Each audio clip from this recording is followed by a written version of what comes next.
దాంతో శ్రీకృష్ణదేవరాయలు ఆ వజ్రాన్ని తీసుకువచ్చి సభికుల ముందు పెట్టి, ఈ వజ్రం విలువ ఖచ్చితంగా బేరీజు వేసిన వారికి 10,000 వరహాలు బహుమతిగా ఇస్తానని ప్రకటించారు.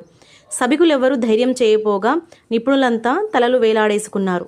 అంతలోనే ప్రవేశించిన రామలింగడు రాజుగారి ప్రకటన విని, ఓస్ అదెంత పని అనుకుంటూ ముందుకు నడిచి, రాజా, ఇది వెలకట్టలేని రాయి అని రాజుగారితో దాన్ని తీసుకుని తన ఛాతి వద్ద పెట్టుకుని కొద్దిసేపు అలాగే ఉంచాడు.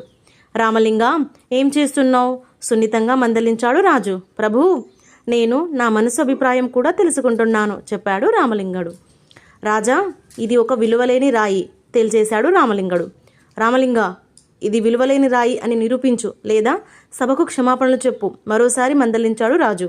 సరే రాజా అంటూ రాజుతో సహా సభికులందరినీ ఒక చీకటి గదిలోకి తీసుకువెళ్ళి తలుపులు మూసి చీకటిగా చేసి ఆ రాయిని ఒక బల్లపై ఉంచాడు రామలింగడు.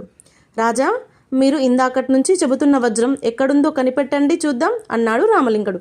రాజుతో సహా ఎవరు ఆ రాయి ఎక్కడుందో కనిపెట్టలేకపోగా రామలింగడు, అది మీ ముందున్న బల్లపైనే ఉంది.